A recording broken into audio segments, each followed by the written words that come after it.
So, Dennis, you out there? Oh, I'm out here, Jake.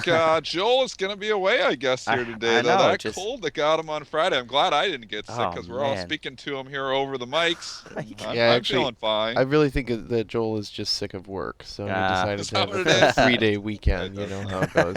Just schedule himself out. Yeah. Yeah, yeah. Just hand Joel. it off. Well, I guess I can't complain. I got to take over the show. Get a hop in the captain's chair a little bit here. So it's Yeah, really sorry guys, I have a conflict. I don't feel like coming. That's what Joel said to me last night. I see. I'm surprised you let him off so easily, Joe. Well, I mean, had I been in town, I would have gone over to his house to actually check up on him, but I was still driving back from up north when I found out and was like, you know what? I'll just let him rest easy tonight instead of giving him a hard time. He said he'd check in today, but I haven't heard from him yet. I wonder if he's Joel, if you're out there listening, um, well, do you have a message for Jake? I'm not going to say anything nice. Well, sure hope he gets better, and maybe we'll have him back tomorrow. But I do have some action this morning that we want to go over. Dennis, how'd Let's your start week? out. Yeah. Let's start out with the S&P All futures right, here. fair It's enough. actually been a pretty quiet session. Obviously, Sunday night they open up at 6 o'clock Eastern, and overnight we've only had an 8 point range here. 1794 and a half the high, 1786 and a quarter the low. Kind of hanging out in the middle right now. We're down 4 points here at 1789. Not a lot of individual news today, but there is some other commodities moving up here. There is some movement here. We've got gold actually trading up here almost $10 today, Jake. Actually, it's up $11 now. It's even climbing here since last I looked. It's trading up at 12.75 right now. Trying Pretty to break quiet out. It's up session, here at this obviously upper Sunday. end of the range. Yeah, I'm just looking at the S and P's right now, and especially with the kind of volatility that we saw last week, where the market just really kind of doesn't know exactly where it wants to go. One day we get a bad economic report and it spikes down. The next day we get a bad one and it spikes up on the news. I'm honestly surprised to see it trading flat right now, or roughly flat at least. But it should be interesting to see where this goes, especially on today's session. Maybe there's a little bit more conviction after some of the strategist teams got together over the weekend and decided what they wanted to do. I feel like last week the market was just completely caught off guard by those economic reports, and I don't know, just completely. I don't know. The the market just wants to rally. That's the problem here. We've had this scenario for the last couple of years, and we get pullbacks, and everybody's itching. When's the bottom? When's the bottom? We had 2, 3 bottoms in the 1732 area, and finally they've had enough of it, and they came in with their buying shoes on. They bought it. Then we had a bad unemployment number on. They bought on Thursday. Then on Friday we get the bad number. They tank it again, and what do? They come in with their buying shoes on again, buy it all the way up again. Good number, bad number, indifferent. Market doesn't care. They want to be in, and that's what they were doing here. So you get a 2 day rally where we get taken from basically the whole 1740 area up to 1790. So an incredible 2 day rally. You almost think it should pause here or something. I can't just see it taking off another like 15, 20 S&P handles today, but who knows with this market?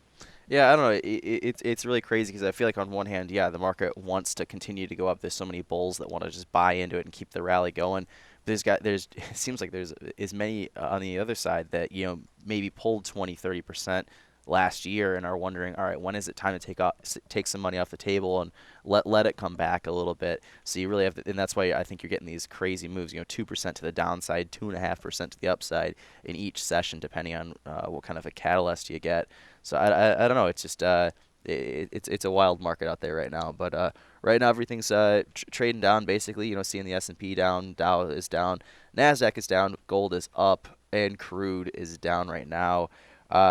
So Dennis, are there any specific tickers you want to hop into, or should I just start hitting the list here? Yeah, let's start with gold here just for a second because I'm looking at this gold chart here, and the gold futures are trading up $11 here, and we have been kind of hanging out between 1240 and 1270 for a long time here. We're kind of trying to break out here a little bit today. We're up at a 1 month high here right now at 1275. And what's interesting, what I found interesting on Friday really was, and even Thursday, the last 2 days, the market's rallied 50 points.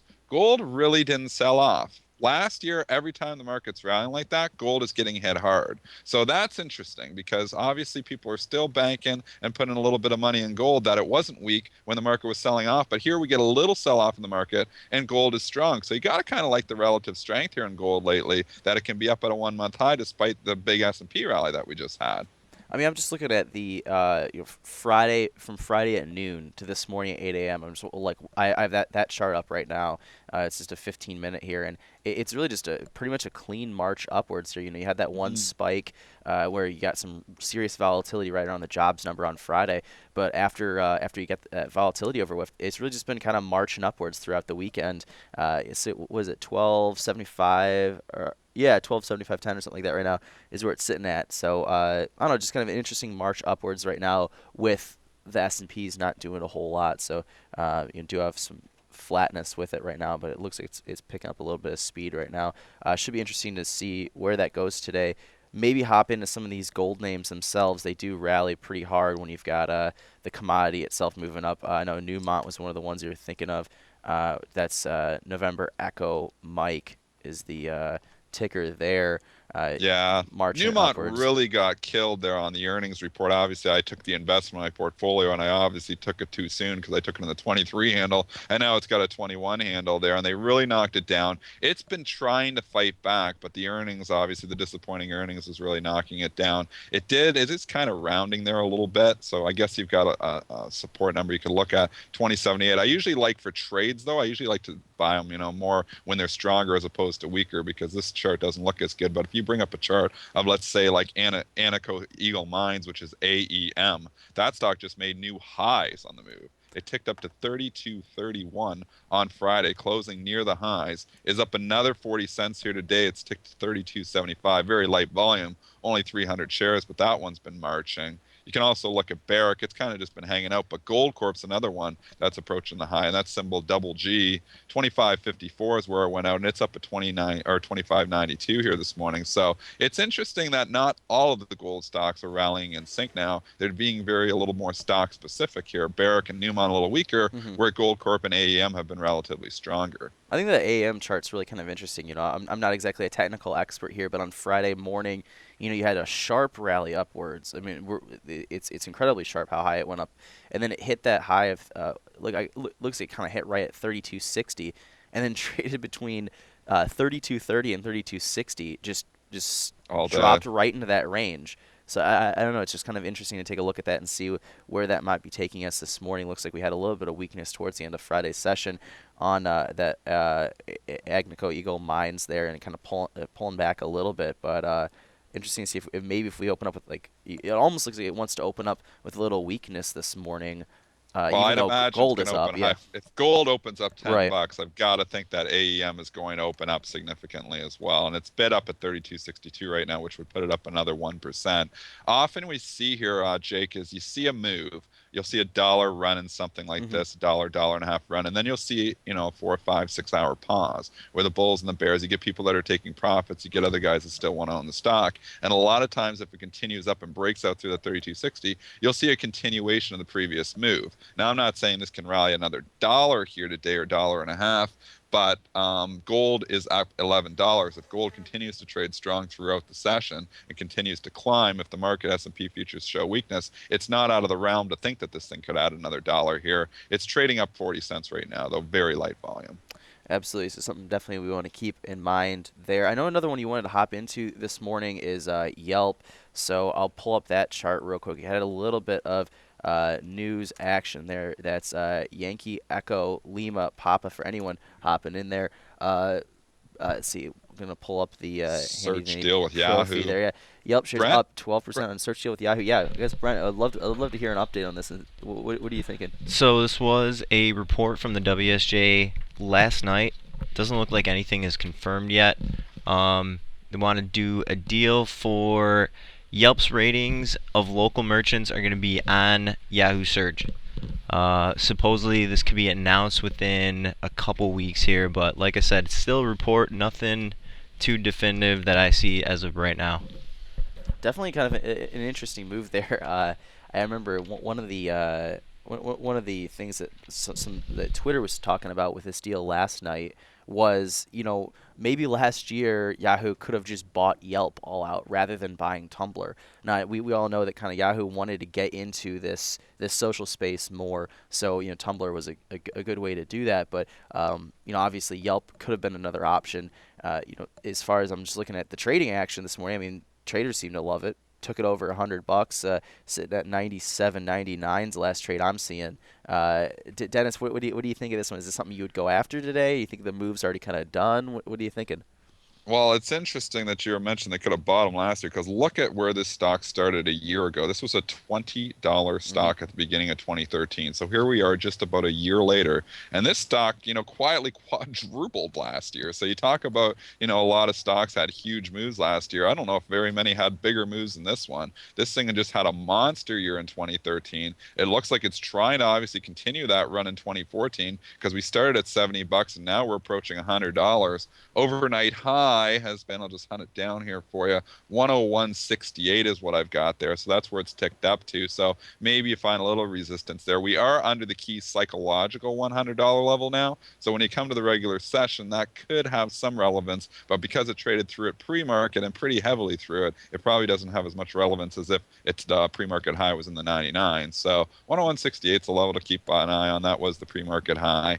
And obviously, they're liking the Yahoo News. And I Yeah. mean, Yeah. we always know when there's fundamental news out there, technicals take a back seat, and that's definitely happening in this case. At least for the time. I mean, right now, I think the market's kind of digesting the news, but once it's digested that, then it's back to the technicals. Right now we're sitting at $99.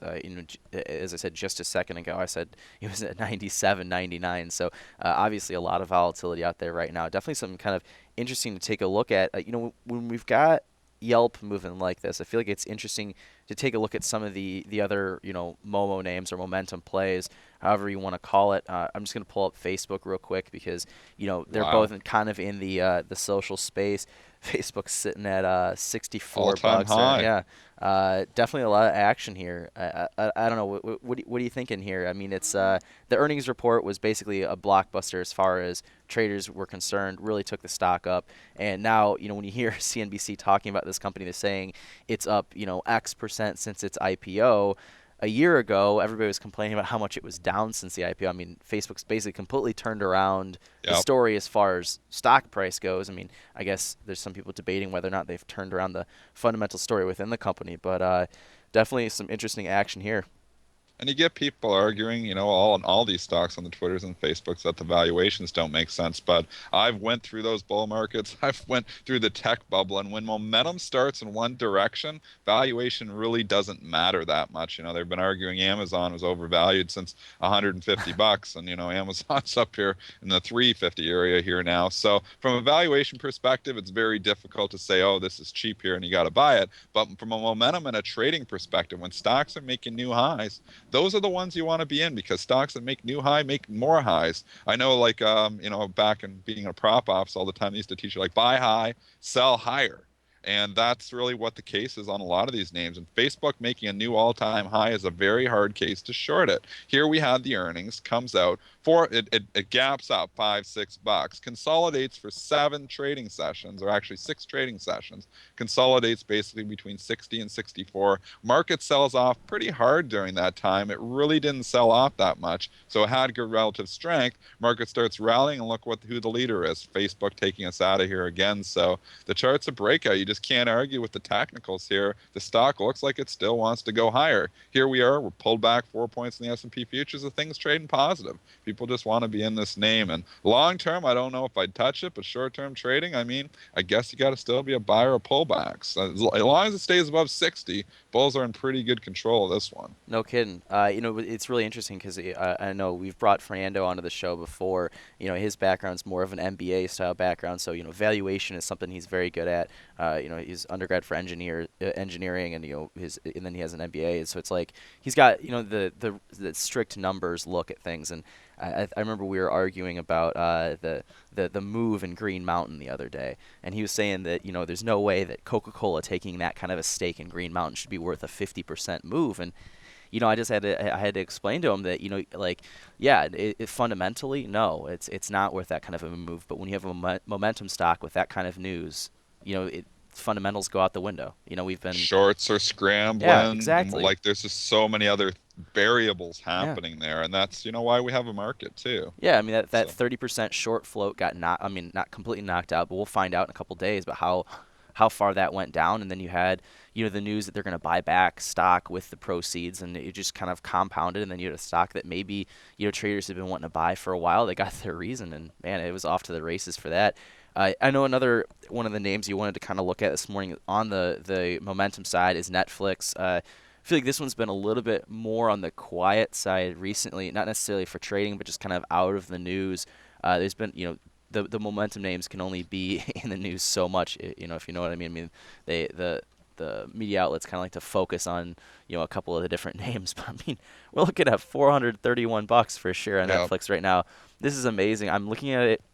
Just going back to Thursday at noon, it was at $400. Just marched Mhm. all the way upwards. On Friday, I mean, it was just off to the races from the open, despite the poor jobs report. Markets started rallying, and everybody jumped into those Momo names, and it was just off to the races towards the end of Friday's session. It really stopped at that $430 level, and now we've got some thin trades this morning, and it's 431's last print that I'm seeing.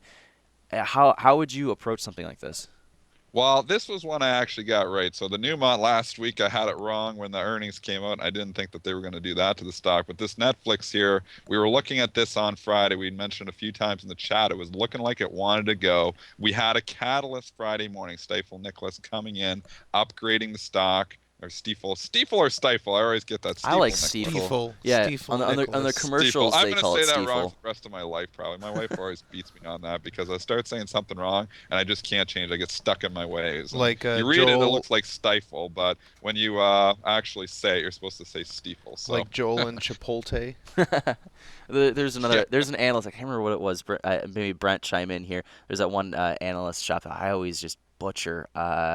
And it just gets on your nerves, Jack. I just can't remember what it is. Is it Lazard? Yes. Lazard. Yes. What do you say? Lazard What was do you say? Lazard. Oh, it is Lazard. It's Lazard. Okay, I don't keep don't saying- mess with So, me now. lizard? Yes, Lizard. lizard. It's Lizard lizard. Capital Markets. Yeah, I And keep- then there's also the Stern AG debate. yeah, it's starting Stern AG versus AG or Yeah. AG. Or yeah. And Maybe, why don't these guys come up with simple names? Like J.P. Morgan. Yeah. That one's simple. can't screw that one up. I mean, maybe we Can't bring screw- maybe we bring them on the show for like an educational event where they can. All right, how do you pronounce your company's name? The phonetics of analyst firms. Yes. That's what we need. We gotta have the phonetics in there. Absolutely. Anyways, getting back to Netflix though. So Friday we had a catalyst, Stiefel Nicholas, upgrading the stock, and it was strong. Even with the jobs report, it didn't want to go down. It was telling you it wanted to go higher. It took off through the highs and never looked back on Friday. I thought it could see 420. It just blew through 420 like nothing. I was way too conservative with my estimates on that. The thing saw 430, so off to the races there. Bulls in complete control of this thing now because it had 6, 7, 8 days of consolidation holding that 400 level, and this stock is off to the races too. So some of these Momo names from 2013 are starting to take off in 2014 too. No kidding. Definitely a lot of action in these names. I mean, again, like you were saying, the markets want to go up, and when you have any kind of strength in the markets, momentum names get the most strength. When you've got weakness, they get the most weakness. In the end, if traders want to buy up the markets, they're going to hop into these names. Another one that maybe we want to hop into this morning, unless there's another Momo name you want to see. Yeah, I want to stick with Momo for a Sure. few seconds. What else you wanna take a look Twitter at? was even Yeah. interesting too. Obviously, the huge bad report there, knocking it down. And somebody was defending 50 on Friday. I was talking with Eric Hussiter and Nanix there. And on 50, just on Twitter there, and at $50, they were trying to defend it. Huge bids there. Just it wanted to go through 50, but they were not letting it go through 50 on Thursday. It was it opened down there at 50, rallied off. It came back on the Thursday close, and they were defending 50. The bid was just sitting there and not moving. They kept whacking it. Somebody's saying, I'm not letting this go through 50. And then obviously the big market turn, and boom, the thing pops $4 there on Friday. So 50 was well defended, and it's trading and holding flat here now. So as long as it stays above 50, then maybe this starts to get some of its losses back. I was really interested in watching this one. I mean, Twitter's, I've kind of chimed in on this name over and over again that, the numbers right now don't exactly matter. It's what kind of technology are they really developing. And I think it's one of the coolest platforms to have going along with any kind of a show. So, I mean, if you've got, let's say you've got something that's premiering live on Netflix or something like that. I know that they don't exactly do it that way just yet. but you could have a conversation going on along on Twitter and use that for your engagement platform rather than having to build your own. It doesn't require people to adopt an entirely new platform because if they're already using Twitter, that's where the conversation kind of is right now. I know that there were some bad metrics as far as how many users they had lost recently, but I don't know. It's just a really interesting name for me to watch. Hitting that $50 level is just such a battle there, but seems to have recovered from there. I don't know. In my limited trading knowledge here, I would think it'd trade kind of close to that $50 level for a little while until somebody says, okay, I'm going to come out and say it's a buy or something like that, and then maybe you'd have a little bit of a catalyst. But You often do need a catalyst for these things to come back, but lately when the Momo has been getting killed, people just seem to say, "Oh, I want to be in these things because it's going to turn it around mhm. probably in a month here." Like, look at the chart of Triple D. Oh yeah. DDD absolutely murdered here. I don't know how they missed it because you had the other two, XONE and SSYS, both warned, and the stock Triple D was holding up, and then about 3 weeks later, Triple D warns too, and they knocked the hell out of it, all the way down to 54 Yeah. bucks. I wish I was looking at this and I was thinking, man, I want to be in this thing, and I nibbled in it, and I didn't nibble hard enough, and I've still got my share of the shares there that I bought at 55. I wish I would have hit it harder though, but I was hoping it would get down to the 50 area where I Mhm. could buy a little bit more, and this was for an investment for my portfolio. But here it is, it's up at 67 bucks here now. So in 3 days it goes from 54 to 67. No catalyst there, just bottom pickers coming in saying, I think this thing's coming back. And I don't know if they're going to do the same thing with Twitter or not here, but they sure bought Triple D on that drop. Yeah, I'm just looking at. In the end, 3D printing is one of those technologies that I think almost every trader out there, a lot of investors, and even a lot of the public in general, think is going to be the next wave of manufacturing technology. And I think sometimes it's easier to get behind something like 3D printing than it is like social media because social media seems so fickle to a lot of investors. While 3D printing, it's a hard asset. It's something that creates something like if I have a desktop 3D printer and I can start just printing off, pens or whatever. Let's just say that's where we decide to take it, in 10 years. Then that's a very distinct value, and it seems that's it's easy to understand. And so I'm not really surprised that we're seeing this rally back up. I mean, what are we at? 67 bucks right now. It hit a low of 50. Brett, I don't know if you were about to chime in there. I see you. I was just gonna say that's a really great point. You print out your 3D pen and you're like, here's my pen. It's right Yeah. in my hand. I mean, I know a lot of a lot of people that are like kind of looking really long term on 3D printing sector. They're thinking it's eventually going to be something where you buy a highly advanced 3D printer for your home. Maybe it's like a $10,000 object or whatever, and then rather than buying a lot of products at stores, Should just print them. yeah, you would buy the raw materials, print them. So Yeah. in the case of a pen, you would buy the cartridges or whatever, and you would print the body of the pen with your 3D printer that could probably print in multiple materials and multiple colors, and you would buy like a downloadable file that would allow you to print X number or whatever, and then it deletes itself. I mean, they already have that with digital media as it is. You have limited time rentals from Amazon and iTunes where you have a file that only lasts for a couple days. I mean, it doesn't seem like that far of a stretch to do that with 3D printing, but that's just me gazing Good off into the future. good friend of mine is a jeweler, and he just bought a 3D printing machine last year, and he loves it. He says, like you can print out these molds for the rings and stuff, Interesting. and the different molds and stuff. And I think like and the cost of the machine I think was like 50 grand. It's like a huge Oh, investment. so So when you he start, got a really powerful one. Okay. yeah, but they're in there, they're printing, and he's saying it saves me so much by them just being able to print these molds when they want to get these different molds, as opposed to, I don't know too much about the jewelry industry, like the specifics to it, but he says it's saving him a lot of money. So you can see there's different uses for this kind of stuff, even in the jewelry sector. So I guess it depends on your business here, but it is interesting technology, and I think it's very early in the game. Not saying, and then you look at these, you don't know which company is going to be the gun going forward or not. But 3D Systems is one of the guns right now, that's for sure. We've talked about that ONVO stock that JDOT's brought up a few times on Hmm. the show, where they're printing, obviously, in the biotechnology, printing, for surgeries and stuff. That could be possible there as well. I'm not sure if that's going to work out for them or not. There's been obviously some Citron, dicing that a little bit there with their report there from a few weeks ago. But there's definitely some it's interesting technology there, Jake. So it's really hard to say where that's going to go. Real quick. But Yep. Sorry. I just want to say, Violin Maker is pointing out here on the 3D chart. He was saying we did have a hard head and shoulders here, and you can actually see that if you look from November, December, January. Thanks for pointing that out, Violin Maker. You had the whole left shoulder from the 70 to the 80, the run up just under 100 where it formed the head, and then you had the right shoulder where it was consolidating at 80, and then you get the drop. A lot of times, what you'll see is the stock come back to the neckline. That neckline's around $70 and struggle there. So that would be a big level I would look at here. We're at 67 bucks right now. We've come back already 12 or 13 points from the bottoms. $70 could be an area where some people might be willing to take some profits if they were bottom picking last week. Wow, that really is. It just kind of opened up that head and shoulders. It's really interesting to look at. Um, Definitely want to kind of keep an eye on that. 3D Systems here is trading around 67 bucks. I guess I'll hop into some of these other 3D printing names real quick just to see how they're doing. Stratasys, Sandy, Yankee Sandy here.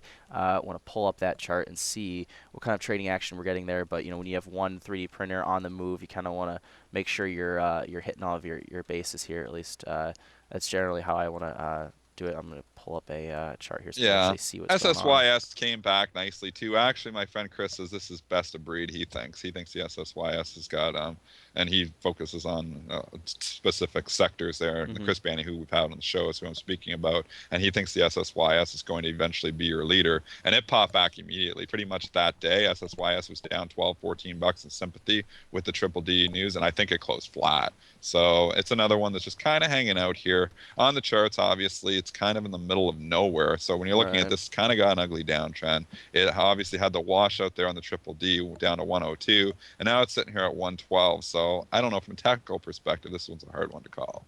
Well, I know that as far as Stratasys versus 3D Systems is the more consumer focused of the two names. While Stratasys, they did acquire MakerBot to try and get more into the consumer side, but Stratasys is known more for the large scale, $100,000, $200,000 3D printers that are meant to go to manufacturing shops, prototyping shops, rather than the $10,000 or $5,000 desktop 3D printers that are the more high definition consumer facing ones. So I guess it's just kind of if you're looking for an investment, I guess it would just depend on you. Do you want to play the consumer side? Do you want to play the industrial side? How much do you want weighted to one or the other, or do you just want to make a diversified portfolio or whatever? I'm not saying one way is better than the other. That's just kind of my take on things.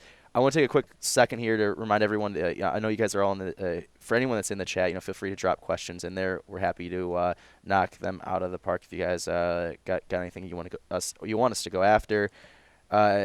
Dennis, I know that we had Hasbro reporting earnings this morning. Yep. Fourth quarter EPS came in at $1.12, missing the estimates of $1.22, while revenues came in at $1.28 billion. Now, this is exactly what Hasbro guided on January 25th was $1.28 billion, and the street lowered their estimates to $1.3 billion. I just don't understand when a company says this is what we're going to make in earnings, why analysts don't lower their estimates to that. This is the company telling you, number. literally. I mean, we're talking. This is not it's 15 days ago. I mean, this company literally told everyone on the street, this is what we think we're going to make. I feel like that's who I'd be listening to, and not a financial model. I guess sometimes it's not worth changing your numbers and maybe being wrong again. But I don't know, just kind of interesting there. Did miss on the bottom line and miss on the top line. Hasbro, that's Hotel Alpha Sandy. Not the greatest results, and it's getting knocked down a little bit here. It's over $50. The close on Friday dipped as low as I'm seeing right around 48.60. It's at 49.19. 48 and a half, yep. Yeah, so I mean, it's it's kind of trading below that $50 level. You wonder if it's going to be able to find some kind of strength to get back above there. What are you thinking of this right now? Well, we've had a march up. We got killed on the Hasbro when Mattel announced. If you look at the MAT chart, they obviously announced earnings there 6 sessions ago, and they absolutely rocked and murdered it from $42 all the way down to $37, I think, that day. It found support at 36. Mattel has been trying, has had 4 days in a row, almost identical ranges, which is very interesting for Mattel. Between 36 and a quarter and $37, it's been finding a home. So Hasbro got knocked down in sympathy, and it was trying to climb up ahead of their report here. Maybe they were speculating, oh, well, you were saying they're already kind of pre-announced anyways, but maybe they're speculating it wasn't going to be as bad as it was. So it actually got back almost all the losses it had from the Mattel sell-off, and then obviously reports this morning and disappoints and knocks it back down. I mean, there's great support down here in the whole 48 area, but I don't know. We got there at 48 and a half in the pre-market. I'm not sure if we're going to see that low here during the regular session or not. It looks like they're trying to rally the thing back up, but I would say, the range is pretty much 48, and we'll go to the high on Friday of 50.29. If for whatever reason they try to pump this up above 50, I think you'll probably find some resistance in that area. Definitely. Another. I know we've got some interviews coming up, so we want to make sure we knock out a few more of these things. But there is that bid on AMAP Alpha Mike Alpha Papa. There, I'm gonna pull up my that on my charts. I know Dennis, you wanted to hop into this one. Up 28% from that bid from Alibaba for 21 bucks a share. It's trading right at that 21 bucks, which is kind of surprising to me. Usually you either get a premium or you get, either a risk premium, or you get, traders thinking we're going to trade a little bit above that. It for briefly it was trading above the $21 level. Now it's trading kind of right there. Dennis, what do you think It of this? This is actually an all got up cash to deal, by the way. 22.11, so somebody really overshot and thought, oh, maybe they're going to have to pay up even more for this. I'm always shocked because, and I've been in the markets for a long time here, and I can just remember doing a lot of merger back. It's called risk arbitrage, back with Bright in the early or the late 90s and early 2000s. And whenever a deal was announced, there was usually always a risk premium put in there where it would trade 3-4% under the takeout price just in case the deal doesn't go through. In the last year or two, they always want to trade it above the takeout price for some reason, thinking, oh, they're going to get a better bid here. You can really tell you when you're a bull market when they're trading it above an actual cash takeout price. Cash takeout price is 21 bucks. That's probably where it's going to go out here. So I don't know who's buying at 22.11 in the pre-market, but obviously the stock's trading now below where it probably should be trading at 20.96. So I kind of suspect that this thing's just going to, grind around this $21 area until this deal probably does go through. Definitely something to take a look at. I think it's interesting. It's an all cash offer. Alibaba's been one of the biggest speculations from the street of when it's going to go public, where it's going to go public. It's been this huge fight, and that's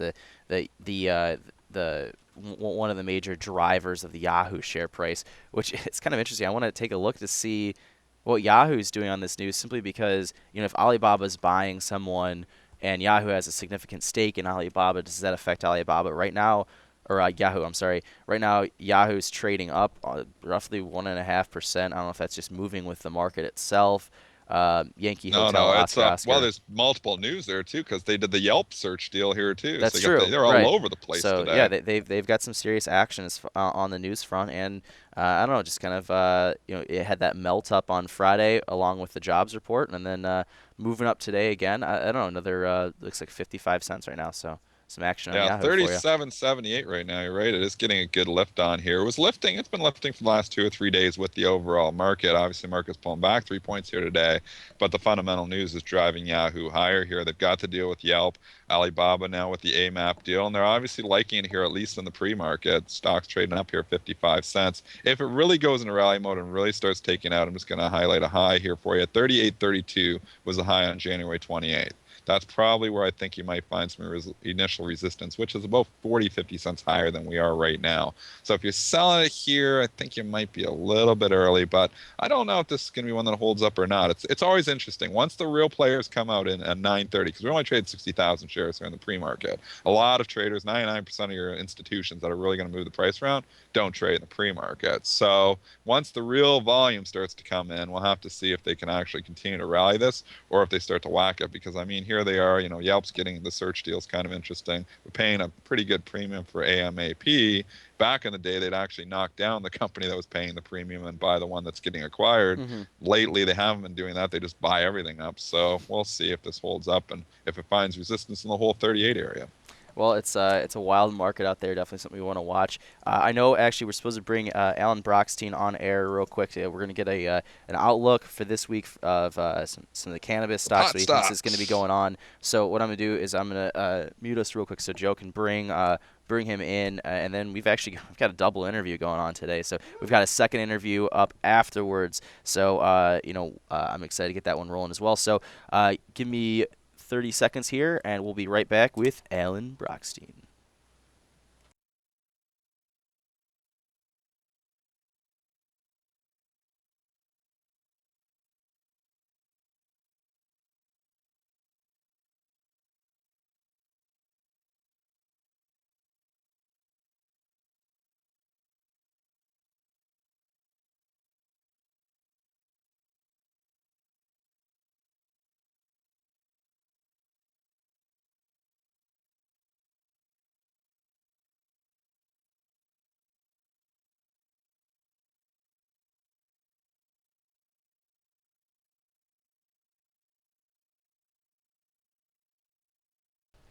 Welcome back, traders and investors, to Pre-Market Info. With us on the line, we have Alan Brockstein.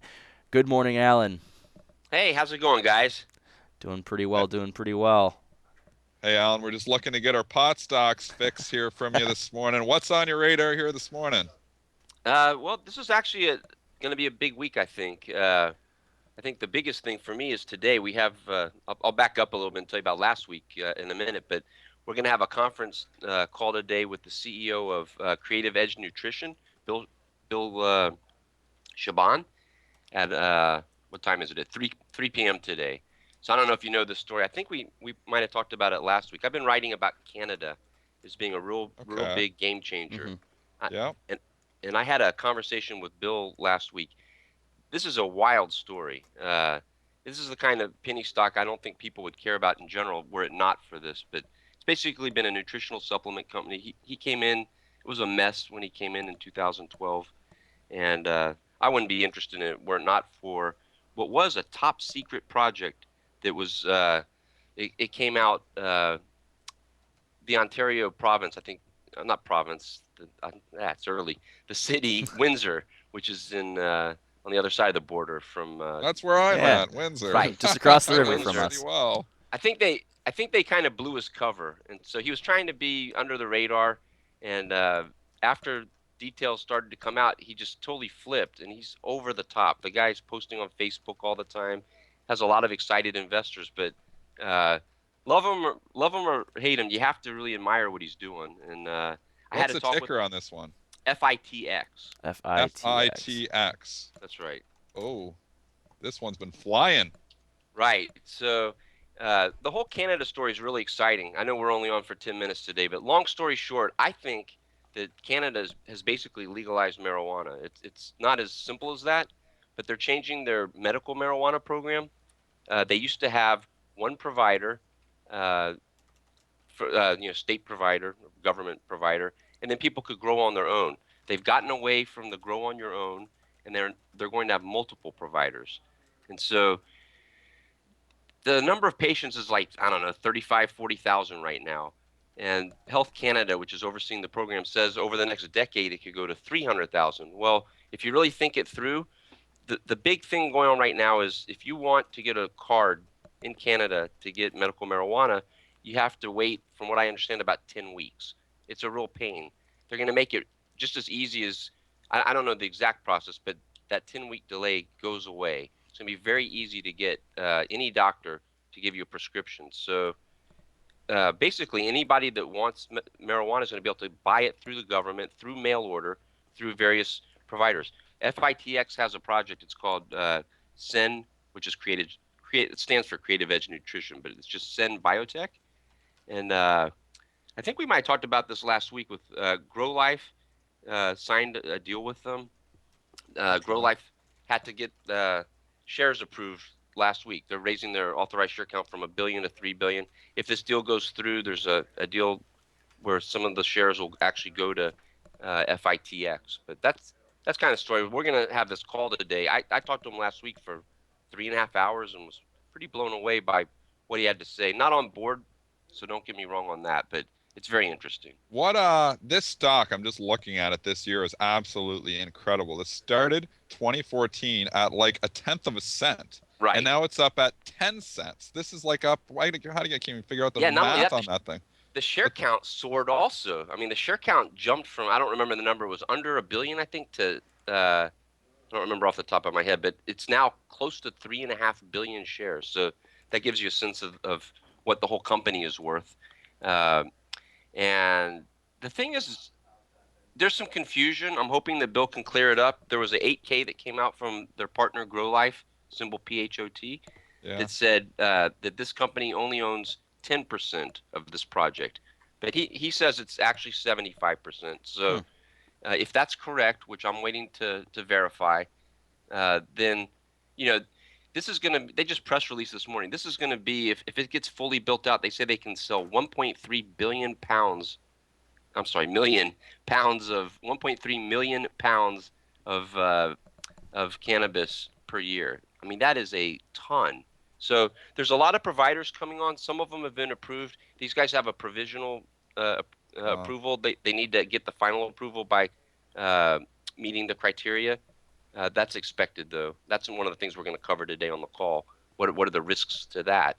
But the numbers are just phenomenal. If you think about what 1.3 million pounds, and they're going to supposedly export some to Israel in other countries as well.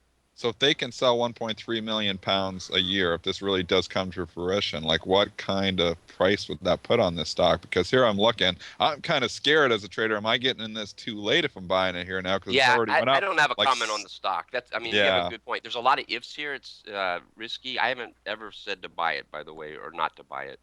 like Uh, it's like 7, 8,000% this year when you're trying to right. do the Yeah, math that's on that's that. that's Well, really Which pretty seems, wild. holy cow. here's the deal. Here's the deal. Do they own 10% or do they own 75%? That's the first question. Hmm. So Yeah. we got to nail that one down. Then you have to nail down. Uh, they say they can do 1.3 million pounds, and that's over time. It's not. It's this is going to be phased in, but let's just say can they even get there? I mean, there's some technology questions. I talked to him, and I think he'll talk about this on the call today. I mean, if you do the math, 10 acres won't really support it until you realize that we're not talking about one-story buildings. So that's the little secret. But Hmm. he'll talk about that on the call today. But so that's the second thing. Can they actually produce that much? The third thing is, well, what happens to other people? Will they oversupply the market and drive the price down? So there's a lot of ifs going on there, but hopefully we'll shed some light on that. Yeah, definitely should be interesting. I'm interested to see where that goes. I mean, this has just been. I'm looking at this chart. This is just wild. And while we've been talking about it, as you've been on air, I've seen 20,000 shares print on this thing, or at least as far as bids and offers here. So, and that's just since we've been on air. So there's been a little bit of action in this, but definitely a wild rally, even just since the start of 2014 here. Right. Well, this is definitely one of the most emotional stocks that I've seen. There's a lot of names out there that have great tickers. This one, FITX, that's a terrible ticker. What's that mean, right? I Yeah, know. But FedEx. it's not like hemp or Right. other ones. Yeah. But the passion for these from these investors. I mean, the CEO Bill is on Facebook all the time communicating with them. I don't like that. Or let's just say that's not something I generally like. I understand what he's doing, and I'm gonna refrain from judging him on that. I mean, he's built a very loyal fan base. This stock has been terrible for years. Um, Based on my conversation with him previously, he's just very committed to his shareholders. He wants to do right by them. So I hope for their sake that he does. Well, that's it's definitely interesting, and I guess as far as being really radically transparent like that, you wonder maybe that's just something that would work in the penny stock sector. Exactly. When you're Exactly. there, I guess if you're running Cisco systems, you can't exactly have that kind of transparency, or so you're gonna get such wild volatility. But you have to be kind of unconventional when you're running in an unconventional business.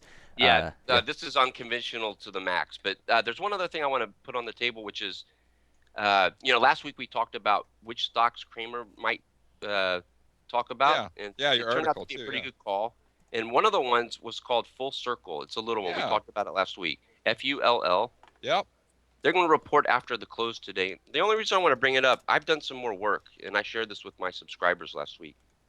Uh, so this is a business development company. I think we kind of went through what this company does. They make loans, kind of risky loans, Hmm. 12 to 16% kind of loans, mezzanine loans to people that can't get money from the bank necessarily, businesses, not people.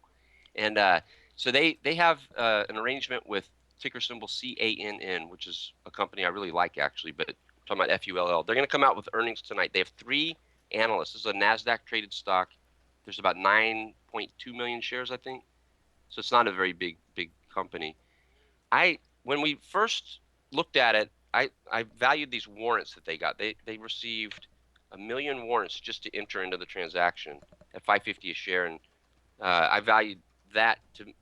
With that, I thought the stock should be trading at about 7.75 to 8.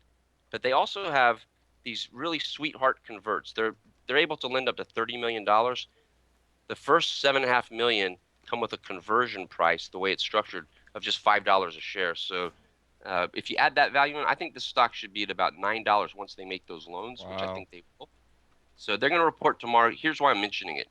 The analysts don't get it. Not one of them has commented on this. There's just three. They're really small guys to begin with. But this is one that does have Wall Street coverage, and just nobody seems to be aware of it. So that they're going to have a conference call tomorrow morning, and hopefully this will come out and people get a better understanding of the potential impact. Well, you know what's interesting? When that article came out, I was actually watching the trading action, and it broke, and then the stock actually the next day was up at $8.13. I think just on that street article, and it's pulled all the way back here to like give you almost a second shot at the price Right. that you were originally talking about it at. So this one's one you're not chasing, which is interesting.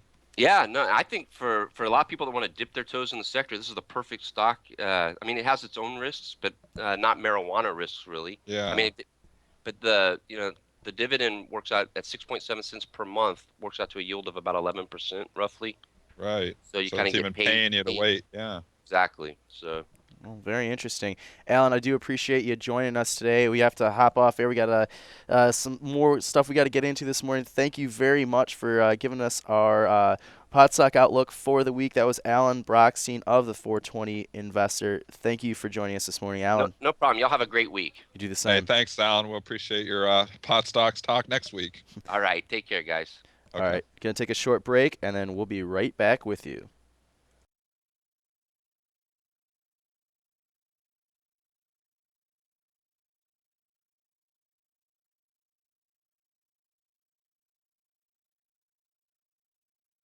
Full disclosure.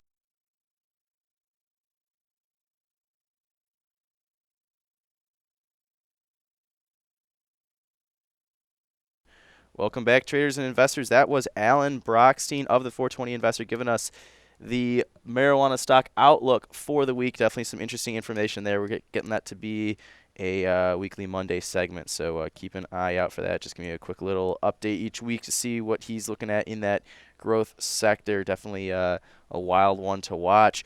But since we've been, I guess, away, kind of focusing on one area, I want to pull up the S&P futures and see what kind of action we're getting out there. Dennis, you gonna be sticking on the line with us soon, or are you gonna? Yeah, Okay, I can stick with you for another 10 or 12 minutes here. I sure. won't be on with the next interview because I got to go trade. But Right. we're just hanging out here. The S&P futures at 1789 and 75 here right now. So we really aren't moving. It's kind of a quiet Monday here. Not a lot of catalysts here today. We're kind of coming out of earnings season Mm-hmm. now. Obviously, we saw Hasbro. We saw a deal from Yelp, but there's not a lot of big guns reporting here today.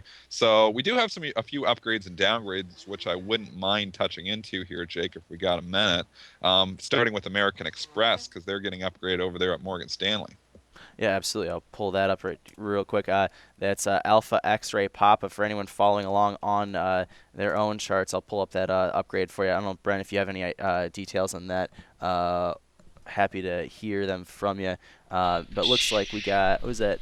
Upgrade to Upgrade from neutral to overweight. Looks like price target boosted by about $10 to around $100. Analyst is Betsy Grasek. She's saying it looks like she's citing the new OptBlue program.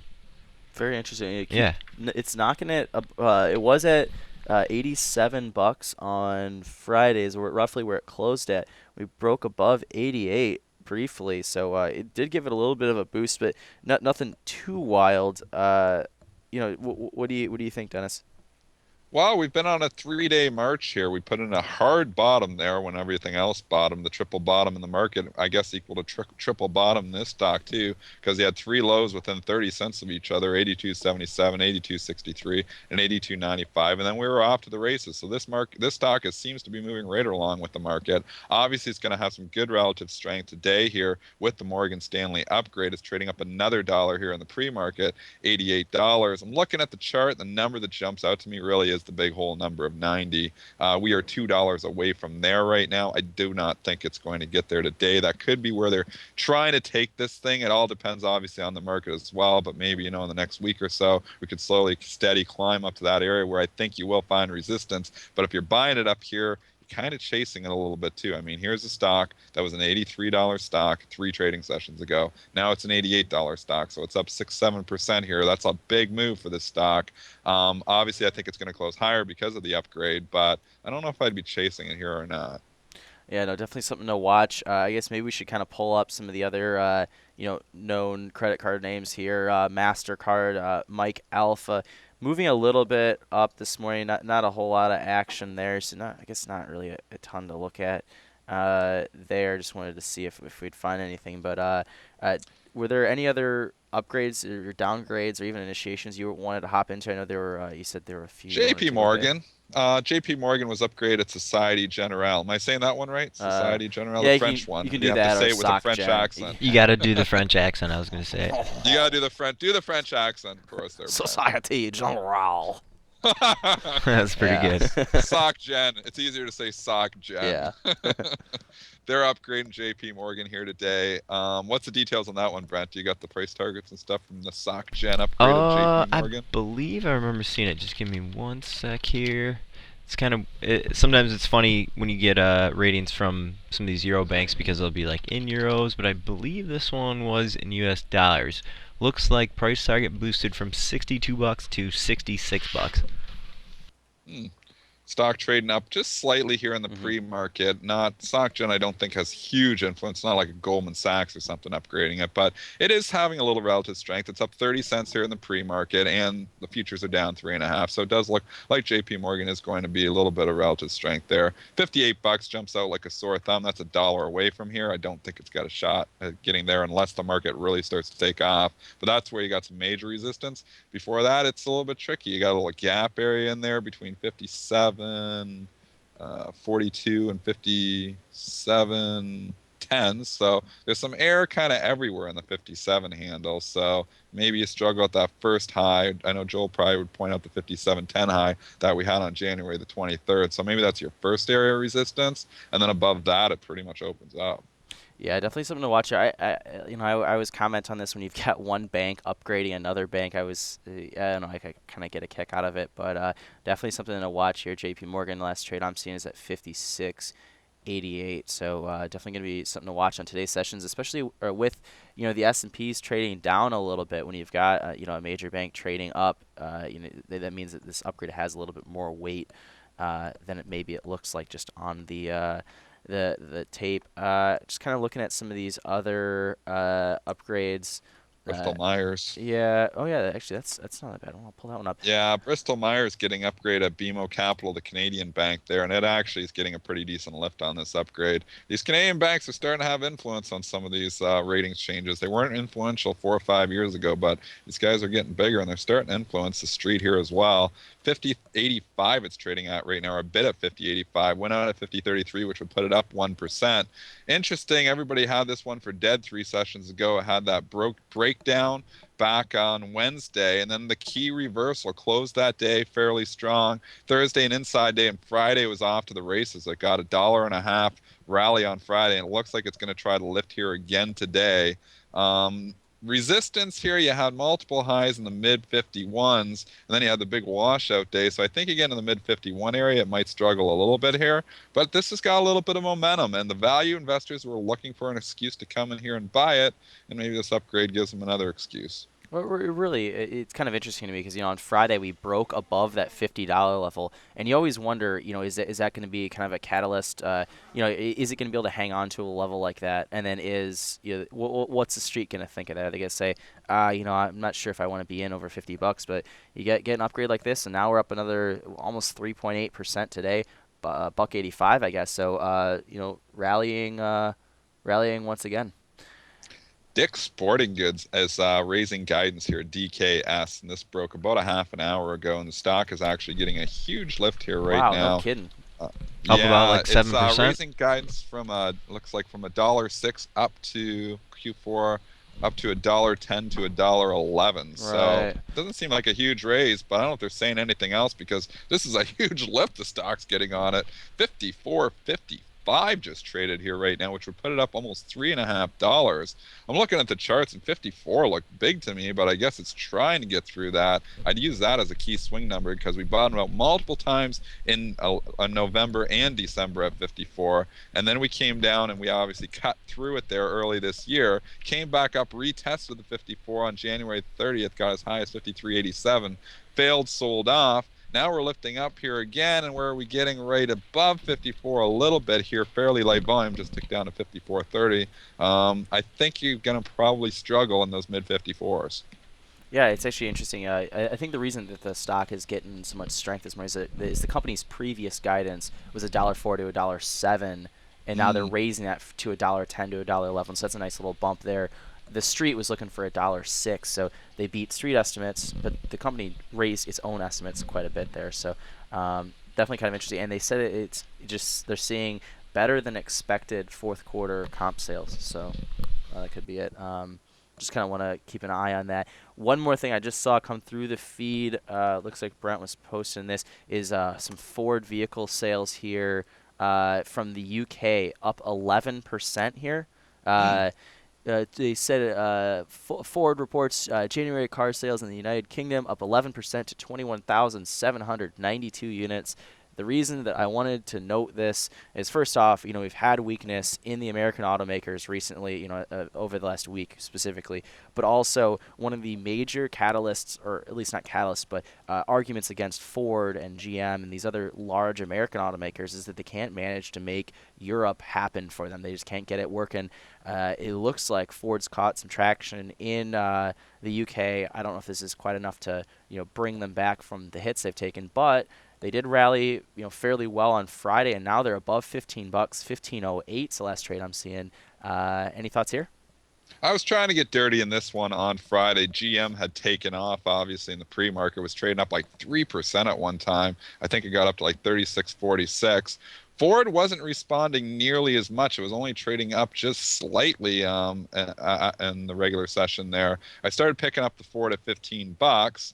And I think actually a lower 50, maybe 1505, 1506. It really wasn't rallying. And then I'm like, well, maybe this is GM. So I actually put the pair trade on. I shorted GM against the Ford. It worked out because GM ended up coming in for me about 60 cents. And the Ford I was able to just lose, I think, just 3 or 4 cents on here. So GM has been showing a little bit better relative strength as of late. GM actually closed fairly strong. Ford not really responding. So I wonder if they're looking for an excuse to buy the Ford. I wonder if this could give them an excuse here. It obviously is trading up 8-9 cents here on the pre-market when the S&P futures are down, so they do like the numbers. Yeah, definitely something to watch. And I think one of the most interesting things here to me is you're seeing Ford could not hold above 15 bucks at Friday's close. Briefly on Friday, we actually broke above 15.10.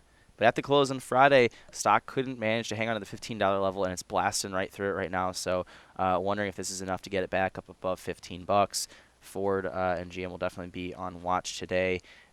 Dennis, I know we got this 9 o'clock interview coming up. I don't know if there's anything you want to hop Yeah, into real just quick. quickly, I do want to talk about Tesla. Violin maker popping up here in the chat. He's saying it had a pocket pivot yesterday. Kacker and Morales, is that who was saying that? Either way, I'll tell you something that I'm looking at Tesla here. It's got great relative strength here today. This thing's up $4 here again. This was breaking out on Friday. All the momentum was starting to come back to life. We've had massive consolidation under 180. Kind of took it out on Friday, closed above it, never looked back, closed near the highs. I love it when stocks close near the highs. It's telling me the shorts are scrambling as well. And here's the stock now trading up at 190 and a half.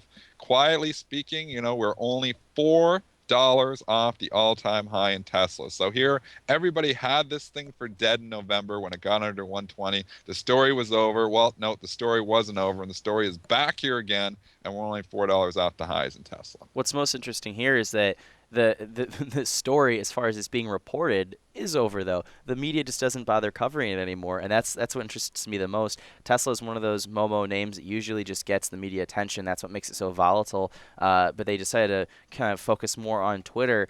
And right out of the spotlight, Tesla rallies up. So it looks like maybe Tesla does better when it's not in the spotlight rather than when it is, so that they can allow the kind of the bulls to hop into the stock and hang on to it. I don't know. Just very interesting to see this rally up. I mean, we got a rally of over 4.5% on Friday, up over 2% today.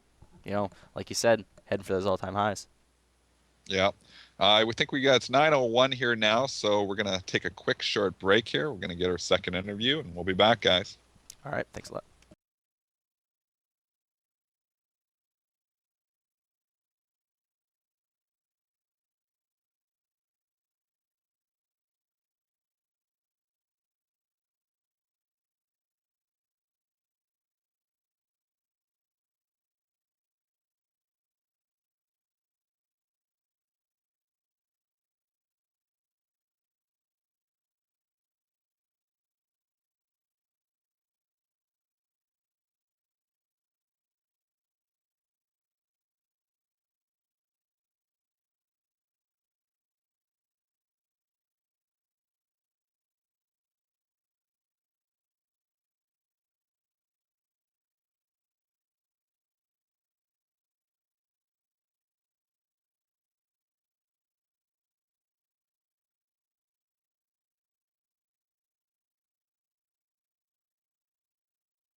Welcome back, traders and investors. My name is Jake Lakier. You are tuned in to Pre-Market Info. With us, we have Stefan Dubois, CEO and co-founder of Survey Anyplace. Good morning, Stefan. Good morning, Jake. Hey, I know I was kind of excited to get this interview started. I was just wondering if you could kind of tell us a little bit about your company and maybe like kind of how you came up with the idea. Yeah, sure. So Survey Anyplace, as the name indicates, is a tool to make surveys for mobile devices, so for smartphones and tablets. And in fact, our goal is to ask people's opinion at the moment of their experience, and so not after the experience. So you've probably received already satisfaction surveys from, for example, from a restaurant 2 days after you went to visit that restaurant. So we believe it's better to ask people immediately during their experience or immediately after their experience how the food was, for example, in the restaurant. And we believe also that mobile technology is a good way to do that, as nowadays everybody has a smartphone with them, or you can also present a tablet or mobile device to people to ask for their opinion. So in fact, the idea came from, I'm a consultant basically in my previous professional experience, 15 years experience in consulting. And as a side project, a bit like a hobby project, I launched a website and a tool called Tablet Quiz. And that was a tool to make quizzes for iPads and other kind of tablets. It was kind of a hobby project, so I was expecting some reactions from people using it to make a quiz for their pets or for their godmother and so. But we have seen some interesting reactions from enterprises also. For example, one of our first users was Verizon Wireless, who made a quiz for an employee event. And in fact, Verizon Wireless is still one of our biggest customers now. So that was interesting to see how that initiative had also some kind of positive response in the business world. And from there we took it further and we started Survey Anyplace, a tool where you can make surveys but also quizzes. All right, very interesting. So I guess what I kind of want to ask next is, what's your like overall business strategy right now? Well, kind of your short, middle, and long-term plans. Where do you guys plan on taking the operation?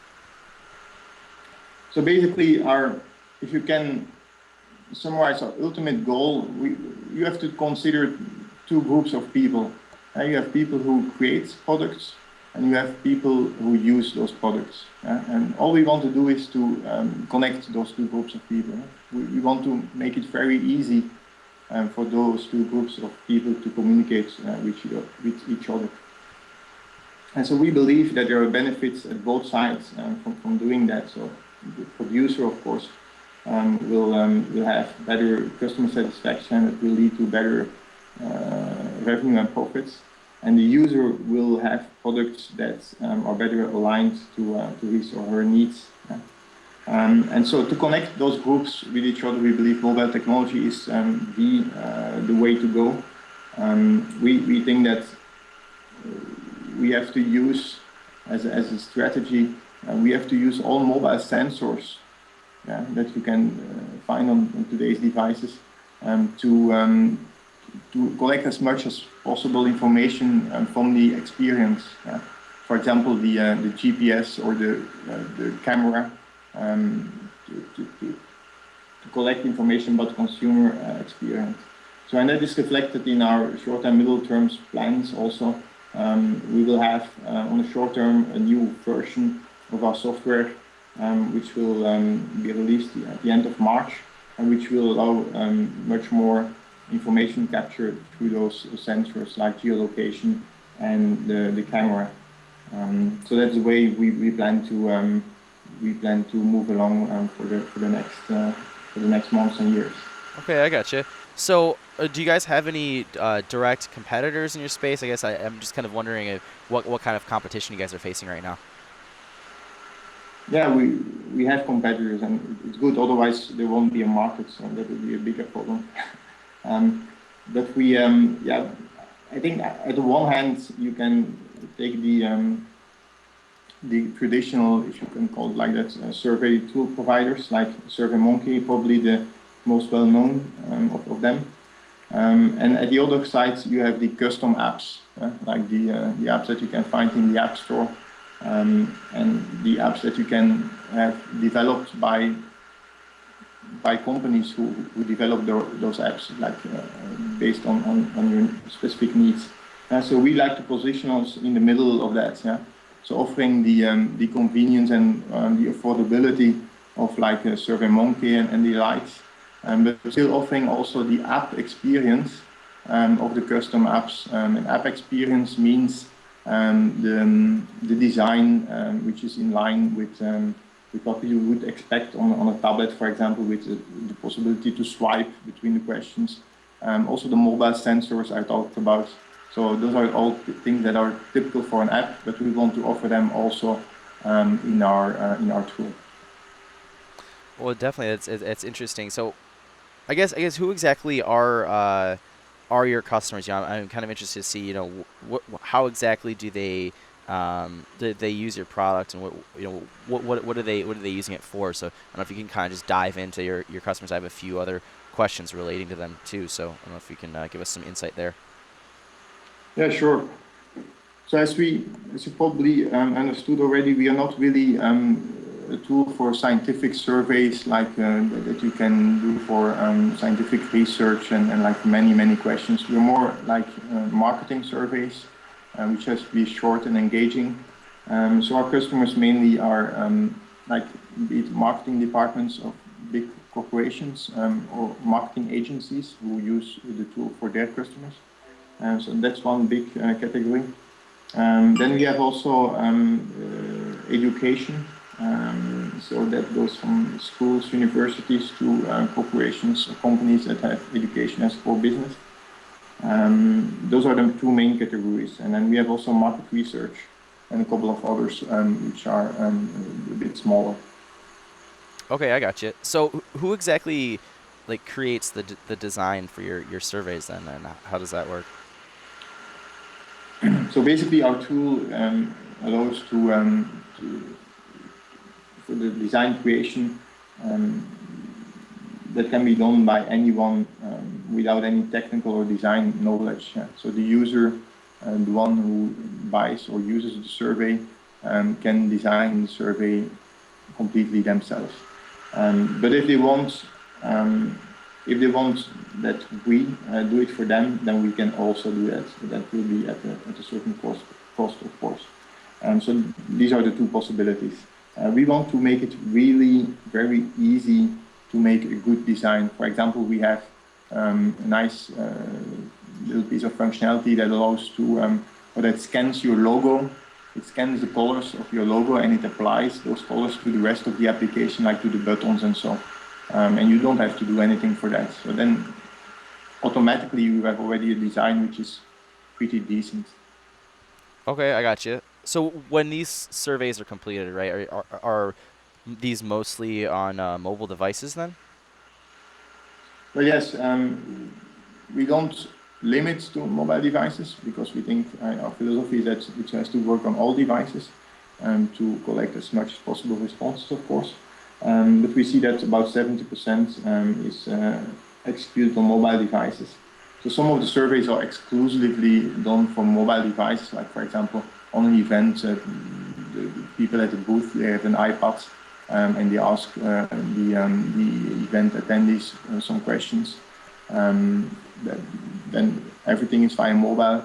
But if you, for example, broadcast a survey to a bunch of SMSs or email addresses, then it can be that some of the surveys are also taken on a traditional PC or laptop. Alrighty. I guess one last thing, and I think this is something that anyone that would be interested in using it would want to know. But how much exactly does this cost, and is there a contract that needs to be signed? How exactly does that all work? So basically, we have a free plan, which mainly trial. So you can collect only 20 responses per month with that free plan. And then if you go over that, you have, depending on the number of responses that you collect, and you have different plans. Starting with the premium plan, it's $29 per month. And you can collect 400 answers. Then you have the high volume plan, it's $49 per month, and that's for 2,000 answers per month. Then if you want to have more, we have the enterprise plan, which is custom price because it depends on the number of responses, also the number of users, because with that plan we provide also multi-user functionalities. Like for example, in big corporations like Verizon Wireless, you can have multiple users working on the same or different surveys and also share surveys, survey content, survey designs with each other. Okay, And I the got contract, as for the contract, sorry, you don't have to physically really sign a contract, but of course we have the terms and conditions to which you agree when you sign up for a plan, and those are documented on our website. Okay. I guess the one last thing I'd be interested in hearing is this something that you'd use for a one-time event? Do I send out this survey and it gets used just at that one time, or can this be reused like occasionally? Yeah, it can be both actually. We have customers who do it for one-time events, and then we have other customers who do it repeatedly. It's important to say, even if you do it on a one-time event, or if you say you have only one event per year that you want to use it for, you can still just sign up, and then in 1 year you can sign up again under the same account, and you will still have your content. Yeah? You can still make a copy of the last year's survey and use that for your new survey, basically. So we don't hide or delete any data, so you can work continuously without tool. All right. Well, thank you very much. I'm getting the signal from Joe that we got to get moving here. So thank you very much for joining this morning, Stefan. Really liked hearing about your company, Survey Anyplace, and hope you can join us again sometime. Thank you, Jake. Thanks for having me. Goodbye. Bye-bye. We'll take a quick break, and then we'll come back with Mighty Joe Young and the morning headlines. I'm actually ready right now, Jake. Whoa. Yeah, I can't Whoa. believe that. The turnaround. I'm stepping in, taking over. I I'm guess, commanding this ship. Alrighty. I will hand it off. Joe, take it away. No problem. Thanks, everyone. Yeah, that was Stefan Dubois from Survey Anyplace. Sorry about some of the audio issues, but it looks like now we are back in action with today's editorial headlines from around the globe. Mark Zuckerberg and his wife, Priscilla Chan, were the most generous American philanthropists in 2013 with a donation of 18 million shares of Facebook stock, valued at more than $970 million, to a Silicon Valley nonprofit in December. The Chronicle of Philanthropy reported Monday that Zuckerberg's donation was the largest charitable gift on the public record in 2013 and put the young couple at the top of the magazine's annual list of 50 most generous Americans. The top 50 contributors made donations last year totaling $7.7 billion plus pledges of $2.9 billion. Tokyo-based Bitcoin exchange Mt. Gox said it identified a technical issue related to third-party transactions of Bitcoin following unusual activity in cryptocurrency wallets in recent weeks. In a Monday statement, Mt. Gox said the software bug could affect all Bitcoin transactions to third parties and needed to be addressed in cooperation with the core development team of the payment system. The problem we have identified isn't limited to Mt. Gox and affects all transactions where Bitcoins are being sent to a third party, the exchange said. We believe the changes required for addressing the issue will be positive over the long term for the whole community. While it said it wouldn't resume currency withdrawals to outside wallets until the issue was resolved, it said transactions to any Mt. Gox Bitcoin address aren't affected. Mt. Gox, one of the world's best-known Bitcoin exchanges, abruptly halted customer withdrawals on Friday, which sent prices sharply lower and underscored the hurdles facing the fledgling virtual currency. Chrysler Group LLC, the American carmaker owned by Fiat, will pay $5 billion to a UAW trust, completing the final payments that the carmaker owed as a result of its bankruptcy. Chrysler on Monday announced a bond sale to reimburse the UAW Healthcare Trust for a note it provided 5 years ago as part of the automaker's financial rescue, the U.S. manufacturer said in a statement. Fiat last month bought the remaining 41.5% Chrysler stake held by the trust, which was created to pay medical bills for union retirees to gain full control of the U.S. business. The combination creates the world's seventh largest automaker. In the first step towards the future of law enforcement, New York Police Department is beta testing Google Glass to give its officers instant access to crime data. Just like the Terminator can analyze prospective Sarah Connors with a mere glance, the NYPD is hoping that the tech specs will allow cops to walk into a room and figure out who the bad guys are and what's on their rap sheets. VentureBeat and the New York Post reported if it works, it could be very beneficial for a cop on patrol who walks into a building with these glasses on, the source told the Post. It would be like the Terminator. You walk past somebody, you can get his pedigree info if he's wanted for a warrant right on your eye screen. Sounds more like Minority Report a little bit. Yeah, a little bit. Yeah. You can identify the bad guys immediately within seconds. The specs could also be used to record audio and video of suspects and other members of the public for review later. Google said that it wasn't working directly with the police on their RoboCop aspirations, but that the Glass Explorer program, the only way to get your hands on the wearable tech at the moment, was open to anyone who wanted to test the specs.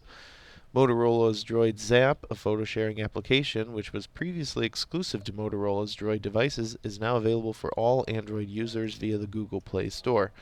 Droid Zap by Motorola previously allowed non-Droid users to see what photos Droid Zap users had within a 1,000-foot radius for sharing, but prevented them from sharing anything. However, the app is available for all Android users. Even non-Droid users will be able to share photos. Notably, Motorola on Friday updated the app to version 2.1, adding Zap Zone, a time-based photo sharing feature. For now, this feature is only available for users with Droid handsets running Android Jelly Bean OS and higher. NBC Universal will either be giving WWE a big kiss or they'll be breaking up. The two parties are grappling over continuation of the sports meets reality TV programming on NBC Universal's USA Network and Sci-Fi Channel. An exclusive negotiating period ended last week with no deal in sight. We hear the pressure is on for a deal to get done within the next few days, an industry source told On the Money. NBCU has until Friday, February 14th to respond to WWE's final offer. It's not clear where the price tag stands, but reports have suggested the last deal was priced at $140 million, and the WWE had been looking for a leap up that gives it a similar premium accorded to sports rights. WWE, which announced the launch of its own over-the-top network for wrestling fans at CES, is one of the few things on TV besides sports that fans want to watch live. In local news today, Belle Isle became Michigan's 102nd state park today as the State Department of Natural Resources began running the island park in a move that is expected to save the city up to $6 million a year and infuse tens of millions of dollars in cleanup and upgrades. Access to the 982-acre island has been free and will remain so for pedestrians, but the state plans to begin phasing in a requirement that vehicle drivers have an annual recreation passport indication on their license plate to enter the park. The passport costs $11 for vehicles and $5 for motorcycles and can be bought when drivers renew their license plate registration through the Secretary of State or at the park, according to the Department of Natural Resources. The passport also allows drivers to enter any state park or recreation area. And the Lego Movie, an animated film based on the colorful plastic children's blocks, snapped up $69.1 million in ticket sales Wow. to top weekend box office charts, easily beating the George Clooney World War II film The Monuments Men, which Oh. only brought in $22.7 million. Ouch. Yeah. Lego's beating George Clooney. I wonder how that makes him feel. Almost no, they beat him threefold because they're at 69.1. Monuments is at 22.7. You know, I had a lot of friends who were saying that they were really excited to go see that Lego movie. I didn't even know that was coming out until I saw it was specifically over Facebook is where I saw it, not necessarily on Twitter.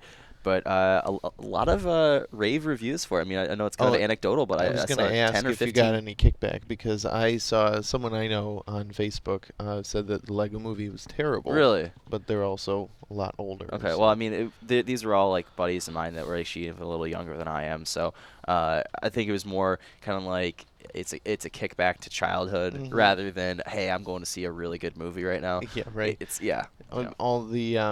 All the times that you wish your Legos would come alive, right? Right. Well, it's like, do you go see Toy Story or do you go see the Bourne Ultimatum or whatever? They're different.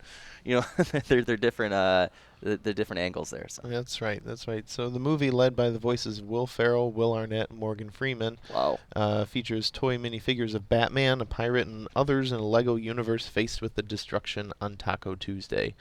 The film That won. sounds awesome. It does sound kind of awesome. The film won lavish praise from critics as inventive and funny, with 112 of 118 critics giving it a fresh rating on the movie review site Rotten Tomatoes, and far surpassed average industry projections of an opening weekend of around 50 million. The Lego Movie was heavily marketed by Warner Brothers and the Lego Group, the Danish company that makes the popular snap-together blocks. The toy company released 17 building sets inspired by scenes from the movie. McDonald's released 8 collectible holographic cups with its Happy Meals. Missouri football player Michael Sam came out as gay on Sunday, which would make the projected early round draft pick the first openly gay player in NFL history. Sam made the announcement to his coaches and teammates in 2013, a season in which he was named an All-American and co-defensive MVP of the SEC. Sunday night, CBS paid tribute to the 50th anniversary of the Beatles' debut on The Ed Sullivan Show. In between live performances from various artists were retrospectives on each member's early life and a David Letterman-led interview with Paul McCartney and Ringo Starr, who would perform Sgt. Pepper and With a Little Help from My Friends and Hey Jude together. The first appearance drew an estimated 73 million viewers, about 60% of the watching audience, at the time for a record U.S. television. Today's trivia question, Jake. You ready for this? Yep. Fire away. What was the first song the band, the Beatles, played on that historic Ed Sullivan debut? What was the first song? Do we have it in? This one's actually not too difficult. I'm not a Beatles fanatic, so I don't know this one off the top of my head. But anyone in the chat throw in your I'm guess if you've got one. I'm throwing the question in Oh here yeah, yeah, right yeah. Good now. idea. And Oh man, I'm trying to think. in other news, what's your favorite Beatles song, Jake? Um, I don't know. It's a tough one, I guess. I guess Don't hurt yourself. I'm a huge fan of "Live and Let Die." But I guess That's that's Paul not. McCartney Yeah, and the I was Wings. about to say that's actually Paul McCartney It himself is. and then his backup band. Let me get back to you on that one. Mine is Blackbird. That's a good one. Hmm. Who redid Blackbird? There was a really good remake of that. It's not Pearl Jam. It Well, I heard was. Fred Armisen try and sing it at the Howard Stern birthday bash last weekend, and it was quite awful. But it was supposed to be terrible. All right. Brent, any guess? I don't know if you want to chime in. That's fine. I can. Looks like he's I've rolling over. I've been kind of racking my brain unsuccessfully. So Give up? Yeah, Give I up? guess so. Go for it. The song the Beatles played followed Ed's show opening, performing All My Loving, followed by Till There Was You, which featured the names of the group members superimposed on close-up shots, including the famous Sorry Girls, He's Married caption on John Lennon, and She Loves You. The group returned later in the program to perform I Saw Her Standing There, and I Want to Hold Your Hand, Oh, my hand. providing Okay. it's not too sweaty. That wraps it up for today's headlines and trivia tidbit for the day. Well, a little brain fart there. Just a reminder, ladies and gentlemen, the show would not be possible without our dear friends at Options House, who will give you 150 commission-free trades if you sign up for an account through this page.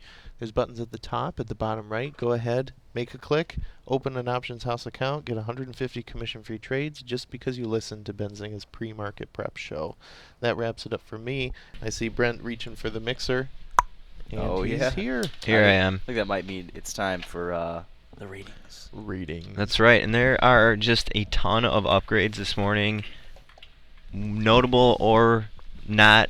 For whatever reason, I'm just seeing only about 4 notable downgrades this morning and almost 15 notable upgrades. So everyone, grab a quick bucket of popcorn. I'm going to go through these real quick. Some of the top upgrades: Wells Fargo upgrading Mead Johnson Nutrition from Mark Perform to Outperform. Citigroup upgrading shares of Meredith, and Jake, I'm probably going to call out a couple of these for us to pull up the chart on, take a quick look at, but Sure. just a little Standing preview by. there. Raymond James making a call on some of the restaurant companies this morning. Dine Equity up from Outperform to Strong Buy. Also, Bloomin' Brands up from Outperform to Strong Buy, and we had Red Robin upgraded at Raymond James to Strong Buy, and also a few notches at Bank of America from Underperform to Buy this morning. Let's take a look at that one really quick. RRGB is the ticker. Red Robin. Yum. Sorry.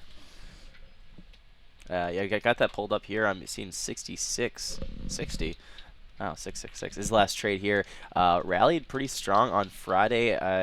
The low kind of got put into place right before noon, and then just kind of blasted from 64.50 up above 66 bucks this morning. So kind of getting some good action there. Brent, any thoughts on? Well, I'm looking on at Red Robin here. the action on Thursday and Friday of last week, up almost 7% over the course of those 2 days. So we're not seeing it up a ton right here on the back of a few upgrades, which is kind of strange. But if you're noting that action on Thursday and Friday, probably explains why we're only up just a little bit this morning. Continuing with some of the top upgrades, FBR Capital upgrading shares of Diamond Offshore. Delta Oscar is the ticker, up from Underperform to Market Perform. Breen Capital upgrading shares of Ingram Micro from Hold to Buy. William Blair upgrading shares of St. Jude Medical from Market Perform to Outperform. We have an upgrade on shares of T-Mobile USA at Barclays. Firm is raising that rating from equal weight to overweight. BB&T Capital upgrading shares of Whole Foods Whiskey Foxtrot Mike from Hold to Buy. And we did talk about the following upgrades a little bit earlier, but they are rather notable, so I'm going to go over them again. SocGen upgrading shares of JP Morgan from Hold to Buy. I gotta check this one really quick, actually. Had a little error in my notes. BMO Capital upgrading shares of Bristol Myers from market perform to outperform, and BMO actually made a call on the entire pharma sector, actually major pharma sector. They now rate that with an outperform rating. BMO getting a little bit more bullish on the pharmas here. Morgan Stanley upgrading shares of American Express from equal weight to overweight, and was that the opening bell that I heard? Oh, that indeed was. So I'm gonna pull up the S&P futures real quick, and then you can hop back Yep. into what you're doing there. Seeing 179.05. Yeah, that's kind of what we're looking at right now. Coming back a little bit off the highs this morning of 1792 is what we're kind of seeing. There's a little bit of weakness earlier this morning, starting around 1:30 is when we kind of sold off, hit a low. Is at about 7 a.m. is where we hit the morning's low roughly, and then we've been rallying ever since. So we're getting a little bit more weakness now. Definitely interesting to take a look at. I'm gonna kind of zoom in a little bit here for you guys. 1790 50 right now is like what we're looking at, kind of holding there right now. It looks like we're gonna maybe be able to hang on to the 1790 level. Definitely Looks like it wants to hold her here. yeah, I mean, And it's interesting. Well, I guess real quick, I'd ask, what do we have any major economic reports to watch out for today? Because that's really what's no, kicking it's us around last pretty week. quiet actually. Yeah, I'm not seeing anything notable this morning. Well, if we're not watching for major economic reports this week, last week we Mhm. had the ISM number kick us down on Monday. Friday we had the poor jobs number that everybody was kind of watching for throughout the whole weeks. I mean, I feel like everybody expected a poor jobs number. We got the dip down, and then we rallied back up from there. Maybe, who knows, was it, on hopes of that there would be, more quantitative Right. easing, no tapering or whatever, however you want to say it. But I feel like last week was a very macro-based trade. This week is our heaviest week of earnings as far as just number of companies. So it may become more of a micro trade this week. I don't know. A That's lot to digest this week, and we are actually breaking below that Yeah, we did. 1790, plunged down to, I don't know, about a point below, but we're sort of kind of vacillating around the 1790 right here. We're definitely getting some action this morning. That 1790 appears to be the level in play for traders right now. Bulls and Bears really fighting over that. So definitely something to keep an eye on. Brent, I know I cut off your rating summary Yeah, there. that's I okay. will let you hop back to it. What do you want me to pull up here? Let me see. We might want to pull up. Let's take a look at Monster, MWW. Oh, Monster Worldwide. I almost Monster did MNST. Worldwide. Okay. Yeah, they got a downgrade at FBR this Oh, my. morning. From outperform to market perform. Let me pull up that one on my own chart really quick. Take a look at this one. So we did open about 30 cents lower on shares of Monster Worldwide. Looks like $7. We're getting near $7, but we're at 708 right now. Appears like Bulls might make an attempt to hold this one above $7, and we actually had I'm trying to look for the low on Friday. The low on Friday was 690. So we did trade over that $7 level. And that was right at the open pretty much that we hit that 690 level. So I'm going to be watching that level here as we sort of drift down to $7. Yeah, it's right as you're saying that, we were at 710, down at 706, getting very close to that pre-market low. $7 you would think has to be some form of support, or at least I guess if you're a long-term holder, you hope that that's some form of support. I'm gonna try and zoom out a little bit here and see what. Yeah, let me get a little bit of a longer time frame here. Still getting used to. What a range in the stock on Friday. The high on Friday was 781, and like I said, 690, actually just ahead of the open on Friday morning. So a huge range.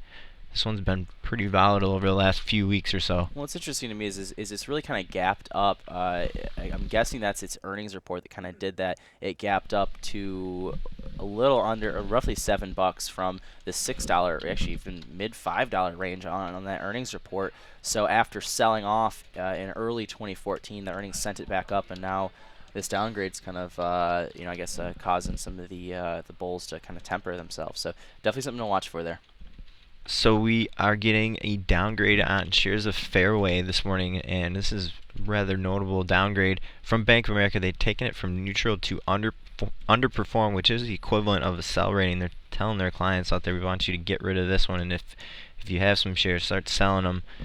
If you remember Fairway on Friday, we had, What was that ticker again? I'm sorry. it's Foxtrot Whiskey Mike, FWM. Okay. There we go. And this is a relatively new issue. I think it went public last year, I want to say.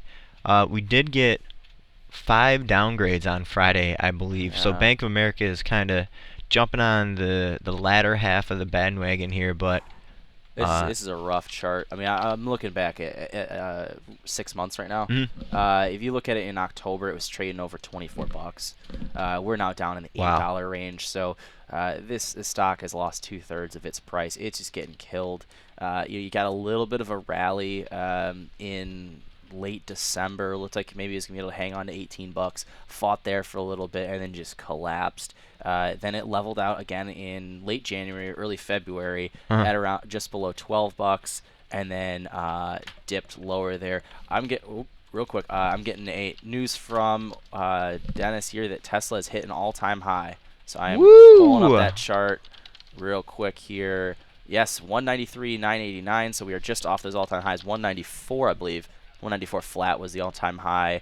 So it looks like we are fighting with that right now. Tesla, Tango, Sandy, Lima, Alpha. For anyone following along on your own charts, we are seeing serious strength in this one today. As far as news, I mean, Brian, I don't know if you see anything that's feeling this. I know this isn't a wild rally for Tesla by any means. $4 is nothing for Tesla. If you know, until you were hitting 8 or 9%, I feel like my eyebrows don't even move Right. for Tesla. But very true. all time 195.26. We are really off to the races here. I am really interested to see what happens when we hit that whole number at $200.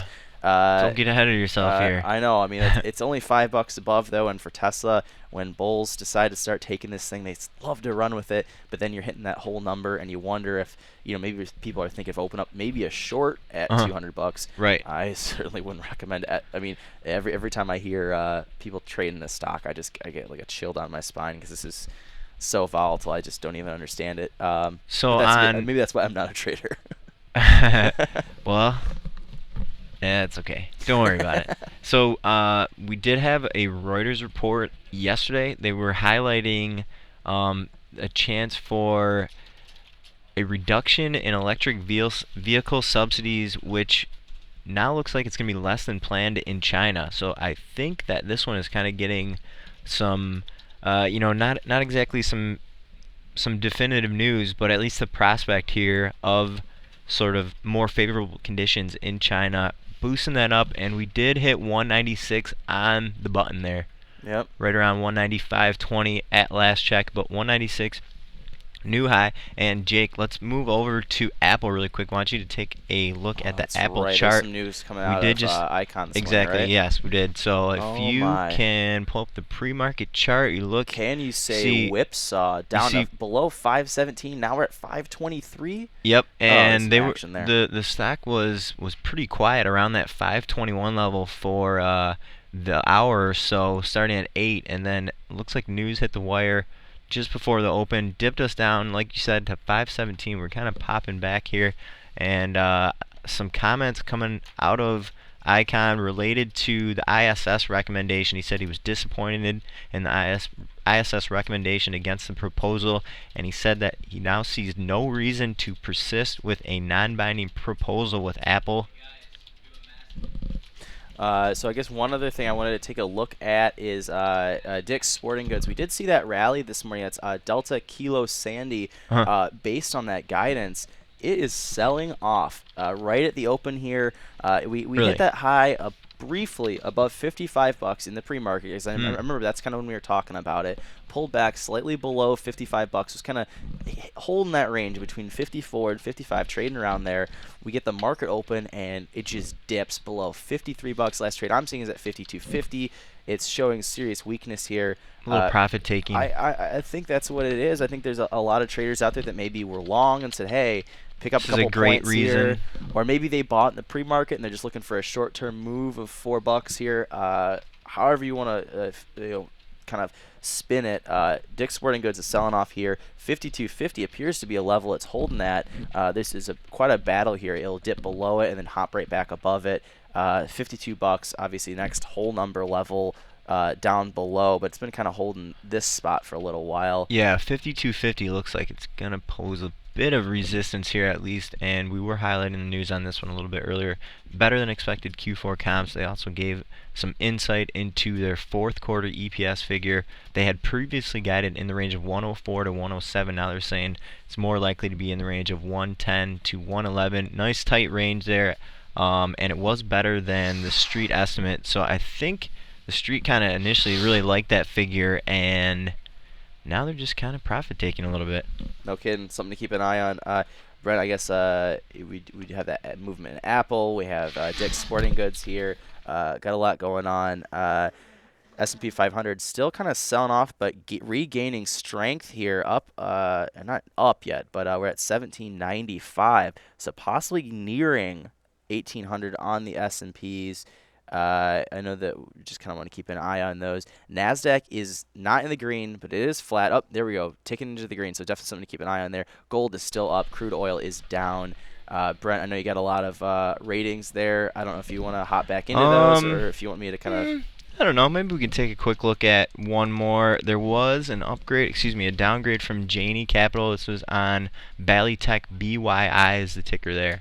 Bravo Yankee India. They downgraded that one from buy to neutral. Wow. It is taking out some handles here. No kidding. It was down about 4 points, 4 or 5 points. Yeah, Friday's session, it kind of, it didn't really battle with the $70 level, right? It dipped below it, rallied above it, and then just kind of just broke right through it at the close. Some of the bulls tried to bid it back up, but were unable to do that. And then this morning just gapped down. We're at 66.54 right now. So I mean, you're looking at a drop of $3 this morning. So kind of a rough session so far. It looks to have stabilized right now. 66.53 last trade I'm seeing. So I didn't get a chance to dig into this note from Janney this morning, but it looks kind of like some funny timing. 69 was a pretty major support level, it looks like, in BYI, and taking that level out and giving even more back. We had a low at 65.81 this morning. We kind of bounced a little bit at 66.47. I'm gonna be watching this one throughout the day. Jake, what other did you have any interesting movers from this morning? I mean, we were just going over that bull, going over the Sure. Tesla. How about, actually, did you look at Supertex? I can't remember if you guys talked about this one. No, we didn't. What was the Okay, ticker so there? that ticker is SUPX Sandy, SUPX, Uniform okay. Papa X-Ray. They announced a deal with Microchip Technology. You can also check out that ticker. It is Mike Whoa. Charlie Hotel Papa. $33 per share cash offer from Microchip It's my to kinda rally. Supertex. That's pretty impressive there. Trading below the $25 level on Friday. Kind of hanging out around there. Let me see what exactly that was at. It's hard to even see that because it went so high. 32.97 is the last trade I'm seeing. What was the offer there again? It was right at $33. So we're at $33. $32.96 right now. This Very- one looks like yeah. it's probably going to be pretty quiet around that $33 level, up about 35% right now. Yeah, I mean, they're pricing in, I guess, only 4 pennies of a risk premium here. So you might as well say there's not even a risk premium at all. They're just like, all right, I guess this deal's going through. Traders are liking it. Looks like it's going to happen. 32.98. Maybe it's going to hit right at that $33. I'm no expert in risk arbitrage right now, but there's obviously not a ton of arbitrage going on right now unless you're looking at algos trading at hundredths of a penny right now. So another one we were looking at this morning was Yelp. I know they had that big deal with Yahoo. Want to pull them up and see how they're doing. They did hit that high of over $100 in the pre-market. What was that? Around 8? No, it wasn't quite that early. But it dipped back, and then they once again they came back, tried the $100 level, literally bounced off it as a ceiling, came back down to around $98, traded around there for a while. Right at the market open, looks like we got a bid that took it over $100, and then it got pulled back down. Last trade I'm seeing is at $94.67. It looks like it's kind of held this $94 level. Maybe traders are thinking this is kind of where they like it more, at least for this set of 10 minutes or whatever. But closed Friday just below $90, so it's still sitting on a nice little gain here. Just not quite what we saw in the pre-market. Maybe a little bit of an overshot. But that's what we're seeing in Yelp. And looks like Yahoo's still trading up, but it is well off the pre-market highs. 38.28. I see a pre-market high in Yahoo, and we're down to around 37.57 at last check. multiple pieces of news in Yahoo. Obviously, they had that Yelp deal. They had a few other things. Friday, they hit a low of below 36.40. Hit a high this morning of above 38.20. So definitely some action there. Last trade I'm seeing is at 37.58. And holy heck, it is 9:44. Holy heck. I don't know where this came from. If I was Mickey Redmond, I'd be yelling, "Holy jumping!" But I'm not Mickey Redmond, so I guess I don't have the great phrasings like he does. But I'm seeing S&P 500 right now, still just below the green, 1792.75 right now. Yeah, Looks like. big move higher actually in just the last few minutes here. Yeah, so definitely some movement there. Dow Jones still showing in the negative. Nasdaq is barely holding into the green. Gold still in the green, while crude oil is negative. Lots to watch for today. Primarily a micro trade, heaviest earnings week of the season. So thank you for joining us this morning on Pre-Market Prep. We will be back with you tomorrow morning. Thank you for joining us, and have a good trading day.